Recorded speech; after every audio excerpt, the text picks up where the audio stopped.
जन्माष्टमी की आप सभी को हार्दिक शुभकामनाएं एवं सभी माताएं बहनों को जन्माष्टमी की हार्दिक शुभकामनाएं। आज की वीडियो बेहद ही खास और ज्ञानवर्धक होने वाली है, क्योंकि आज हम बात करने वाले हैं जन्माष्टमी के बारे में। आपको बताने वाले हैं कि जन्माष्टमी कितनी तारीख को मनाई जाएगी और जन्माष्टमी का पूजा मुहूर्त क्या रहने वाला है। साथ में हम आपको बताएंगे कि जन्माष्टमी के दिन आप एक ऐसा उपाय जरूर ही कर लेना जिससे कि आपका जन्म जान मानते कि गरीबी दूर हो जाएगी, यानी कि माता लक्ष्मी आप पर मेहरबान हो जाएगी और आपकी सभी मनोकामनाएं इच्छाओं को पूरा कर दें। वह आप पर धन की बारिश करेंगे जिससे कि आपकी जन्म जन्म अंतर की गरीबी भी समाप्त हो जाएगी। इसलिए माताएं बहनों से हाथ जोड़कर निवेदन है कि वीडियो को लाइक जरूर ही कर दी। आप सभी को हम बता दें कि जन्माष्टमी 2024 जन्माष्टमी का शुभ दिन कब है। इस मुहूर्त में पूजन से होगा महालाभ सभी भक्तों को मिलेगा। भगवान विष्णु का असीम आशीर्वाद एवं माता लक्ष्मी की कृपा। साथ में हम आपको बताएंगे किस समय रहेगा सबसे शुभ मुहूर्त पूजा करने का और पूजा के कुछ ऐसे नियम जो हर एक माता बहन को पता होना चाहिए, क्योंकि यह बहुत ही खास और जरूरी होते हैं। कि वीडियो को पूरा देखें और वीडियो को लाइक भी अवश्य ही कर दें। सनातन धर्म में हर साल भाद्रपद माह कृष्ण पक्ष की अष्टमी तिथि को भगवान श्री कृष्ण का जन्मोत्सव मनाया जाता है। धार्मिक मान्यता है कि इस दिन विष्णु जी ने 8वें अवतार के रूप में श्री कृष्ण का जन्म हुआ था। कृष्णा जन्माष्टमी 2024। कृष्ण की कृपा प्राप्त होती है और आरती में शामिल होने से मन शुद्ध होता है। व्रत के बाद अन्न का सेवन करें और भगवान कृष्ण को धन्यवाद दें। अन्न का सेवन करने से शरीर को शक्ति मिलती है और भगवान कृष्ण को धन्यवाद देने से भगवान कृष्ण की कृपा प्राप्त होती है। चलिए हम आपको अब यह भी बता देते हैं कि आपको जन्माष्टमी के व्रत के दौरान कौन सी चीजों का ऑक्सीजन कर सकते हैं और किन चीजों का आपको सेवन नहीं करना चाहिए। जन्माष्टमी का व्रत के दौरान कुछ विशेष बातों का ध्यान रखना चाहिए। यहाँ कुछ बातें बताई गई हैं कि व्रत के दौरान क्या खाना चाहिए और क्या नहीं खाना चाहिए। फल। व्रत के दौरान फल खाना चाहिए। फल में शरीर को आवश्यक पोषक तत्व मिलते हैं, जैसे कि सेब, केला, संतरा, अंगूर आदि। साबूदाना व्रत के लिए उपयुक्त है। साबूदाने में कार्बोहाइड्रेट और प्रोटीन होता है। साबूदाने की खिचड़ी या साबूदाने के पकौड़े बना सकते हैं। सिंघाड़े का आटा या सिंघाड़े का फल व्रत के दौरान खाना चाहिए। सिंघाड़े में प्रोटीन और फाइबर होता है। मखाना व्रत के लिए उपयुक्त है। माता एवं पहलू कमेंट बॉक्स में जय माम लक्ष्मी, जय भगवान विष्णु अवश्य ही लिखें, जिससे कि भगवान विष्णु एवं माता लक्ष्मी की कृपा हमेशा ही आप पर बनी रहे और आपके जीवन में सुख समृद्धि की प्राप्ति हुई हो। और आप वीडियो को पूरा ही देखें जिससे कि सभी ज्ञानवर्धक जानकारी आपको प्राप्त हो सके। मखाने में प्रोटीन और फाइबर होता है। मखाने की खिचड़ी या मखाने के पकौड़े बना सकते हैं। दूध और दही व्रत के दौरान खाना चाहिए। दूध और दही में कैल्शियम और प्रोटीन होता है। दूध और दही से शरीर को आवश्यक पोषक तत्व मिलते हैं, नहीं खाना चाहिए। अनाज। व्रत के दौरान अनाज नहीं खाना चाहिए। अनाज में कार्बोहाइड्रेट होता है जो व्रत के दौरान नहीं खाना चाहिए, जैसे कि चावल, रोटी, पास्ता आदि। मांसाहारी भोजन। व्रत के दौरान मांसाहारी भोजन नहीं खाना चाहिए। मांसाहारी भोजन में प्रोटीन होता है, लेकिन यह व्रत के लिए उपयुक्त नहीं है, जैसे कि मांस, मछली, अंडा आदि। अधिक मसालेदार भोजन। व्रत के दौरान अधिक मसालेदार भोजन नहीं खाना चाहिए। मसालेदार भोजन पेट को खराब कर सकता है, जैसे कि तेज मसाले, गरम मसाले, अमचूर आदि। चाय और कॉफी। व्रत के दौरान चाय और कॉफी नहीं पीना चाहिए। चाय और कॉफी में कैफीन होता है जो व्रत के दौरान नहीं पीना चाहिए। शराब और धूम्रपान।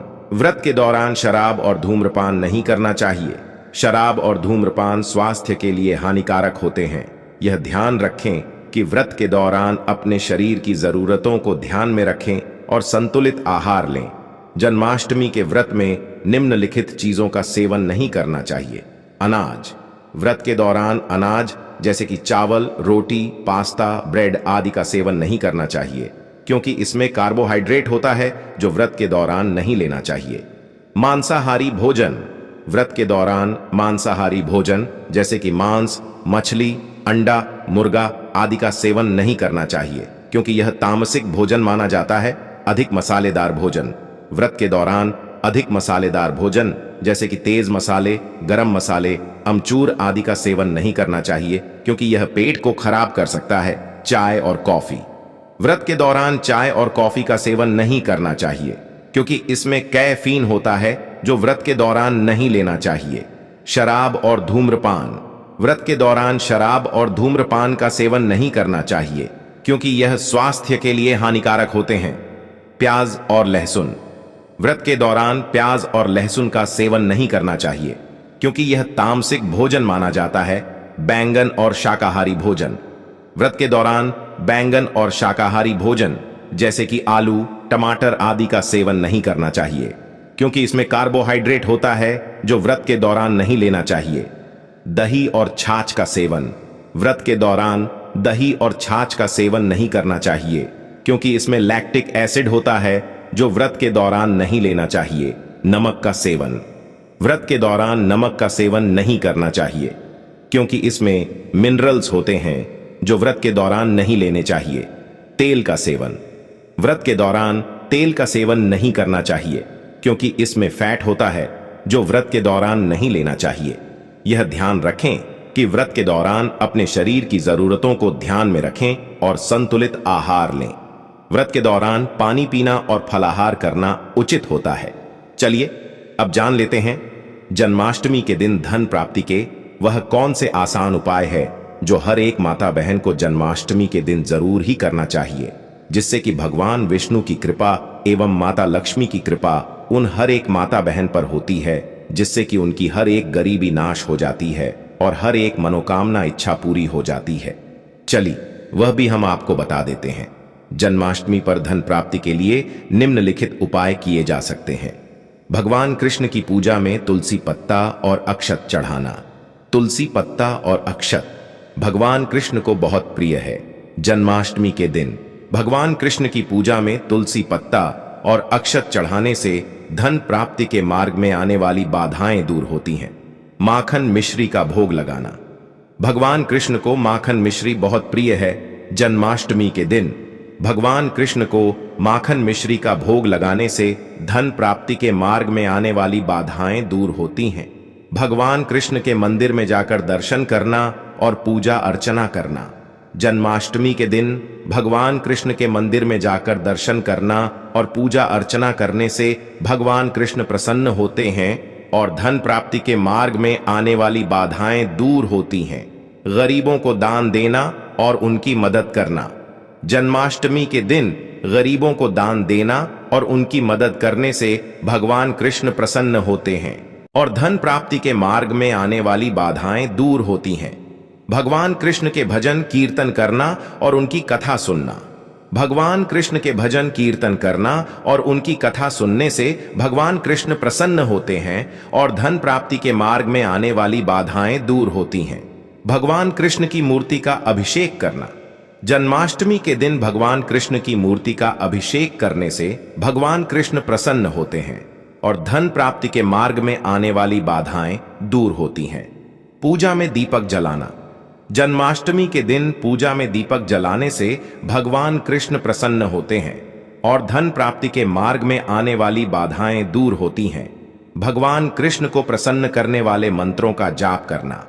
जन्माष्टमी के दिन भगवान कृष्ण को प्रसन्न करने वाले मंत्रों का जाप करने से भगवान कृष्ण प्रसन्न होते हैं और धन प्राप्ति के मार्ग में आने वाली बाधाएं दूर होती हैं। जन्माष्टमी के दिन व्रत रखना।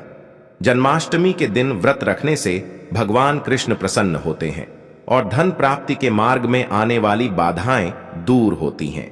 भगवान कृष्ण की पूजा में फूल चढ़ाना।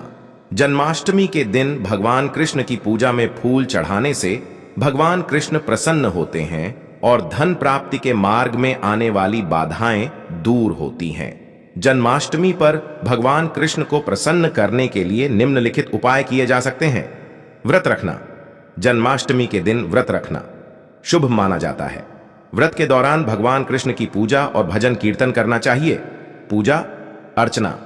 भगवान कृष्ण की पूजा अर्चना करनी चाहिए। पूजा में फूल, फल और मिठाई चढ़ानी चाहिए।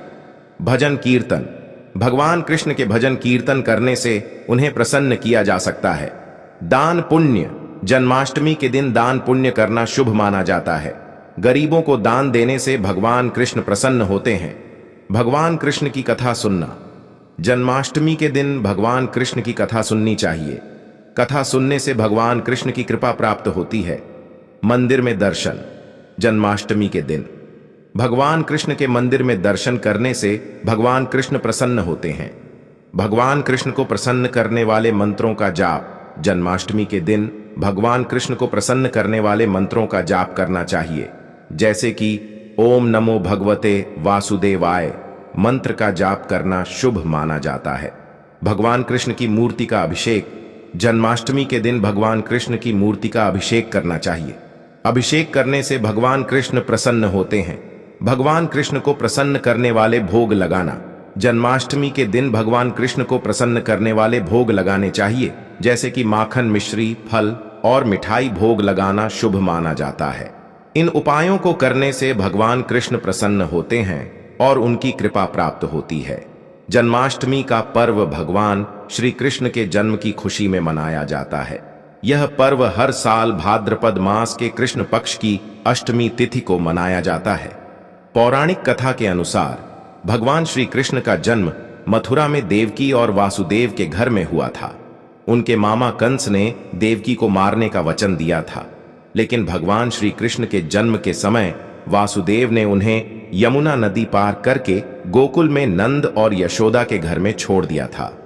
भगवान श्री कृष्ण का जन्म एक महत्वपूर्ण घटना थी, क्योंकि उन्होंने बाद में कंस को मारकर मथुरा को उसके अत्याचार से मुक्त किया था।